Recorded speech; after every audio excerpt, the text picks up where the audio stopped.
قال إني عبد الله آتاني الكتاب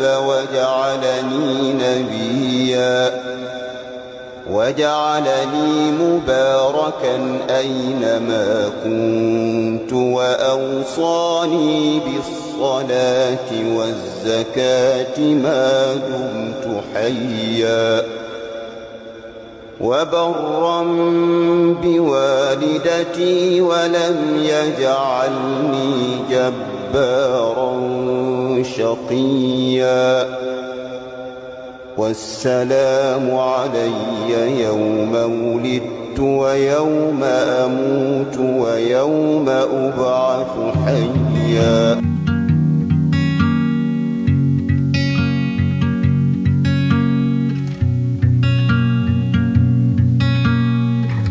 Assalamualaikum warahmatullahi wabarakatuh. Alhamdulillah, pagi ini kita bertemu kembali dalam pesan-pesan indah di hari Jumat yang penuh keberkahan ini. Semoga Allah Ta'ala senantiasa menganugerahkan kepada kita semua agar selalu mentaati perintah-perintahnya, menjauhi segala larangannya, dan berusaha berjalan di atas jalan Nabi kita Muhammad SAW sampai akhir hayat. Di awal pesan ini, saya akan mengutip perkataan seorang pemikir Islam, seorang yang diberi gelar Al-Faqih, yang luar biasa berilmu, bergelar Hujjatul Islam, yaitu Abu Hamid Muhammad bin Muhammad Al-Ghazali At-Tusi, yang wafat pada tahun 505 Hijriah. Dalam muqaddimah kitab beliau yang sangat kecil, yang berjudul Ayyuhal Walad, wahai anak-anakku, beliau berkata, an-nasihatu sahlatun wal mushkilu qabuluha li'annaha fi madaki muttabi'il hawa murwatun. Nasihat itu mudah, yang sulit adalah menerimanya, karena bagi perasaan orang yang menuruti hawa nafsunya itu akan terasa pahit. Jadi yang saya lakukan pada saat ini hanyalah menukil dari nasihat-nasihat yang ada dalam Al-Quran dan apa yang sudah diberitakan oleh baginda Nabi Muhammad SAW yang sampai kepada kita melalui tangan-tangan para ulama dan beberapa perkataan para sahabat. Al-Quran sering memerintahkan manusia untuk berbakti kepada kedua orang tuanya. Bahkan Al-Quran memerintahkan umat manusia untuk memperlakukan kedua orang tua dengan baik meski keduanya itu berbeda agama dengan kita. Perintah berbakti kepada kedua orang tua tersemat dalam Al-Quran, salah satunya di surah Al-Isra ayat 23 yang berbunyi sebagai berikut. Tuhanmu telah memerintahkan agar kamu jangan menyembah selainnya, dan hendaklah berbuat baik kepada ibu bapak. Jika salah seorang di antara keduanya atau kedua-duanya sampai berusia lanjut dalam pemeliharaanmu, maka sekali-kali janganlah engkau mengatakan kepada keduanya perkataan "ah", dan janganlah engkau membentak keduanya, serta ucapkanlah kepada keduanya perkataan yang baik.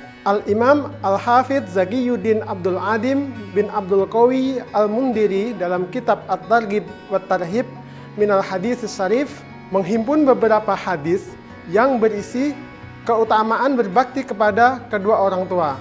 Yang pertama, dari sahabat Abdullah bin Umar radhiyallahu ta'ala an, ia bercerita, seorang sahabat mendatangi Rasulullah SAW dan mengatakan, aku datang kepadamu untuk berbaiat hijrah dan kutinggalkan kedua orang tuaku dalam keadaan menangis. Maka Rasul pun menjawab, pulanglah, buatlah keduanya tertawa sebagaimana engkau membuat mereka menangis. Hadis riwayat Abu Dawud. Hadis yang kedua, dari sahabat Abdullah bin Amr bin As radhiyallahu ta'ala anhu, seorang sahabat mendatangi Rasulullah SAW lalu meminta izin untuk berjihad. Rasulullah SAW bertanya, apakah kedua orang tuamu masih hidup? Masih, jawabnya. Rasulullah SAW mengatakan, pada perawatan keduanya berjihadlah. Hadis riwayat Muslim, Abu Dawud, At-Tirmidzi, An-Nasai, dan Ibnu Majah.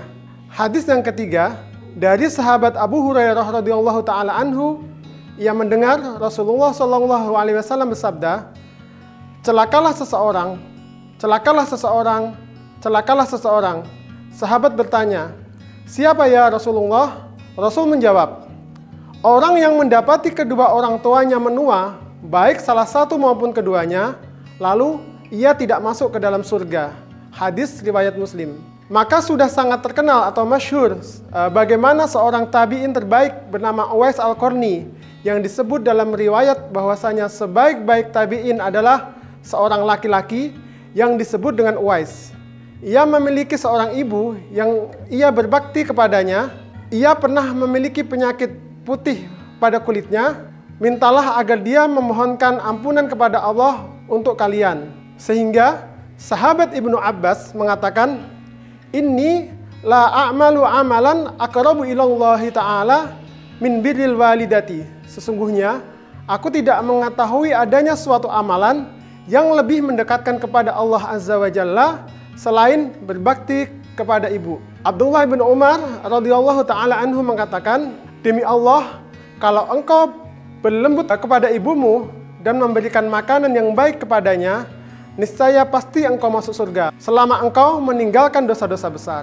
Semoga apa yang telah dinasihatkan dari baginda Rasulullah SAW dan juga para sahabatnya dan ulama cendekia, Allah Ta'ala berikan taufik dan hidayahnya supaya kita bisa selalu berbuat baik kepada kedua orang tua kita, dan berkah dari berbuat baik kepada kedua orang tua kita diangkat derajatnya oleh Allah Ta'ala, dan kelak kita bersama-sama dengan orang mulia bisa berkumpul di bawah naungan keridhaan Allah Ta'ala, yaitu di Jannatul Firdausil A'la.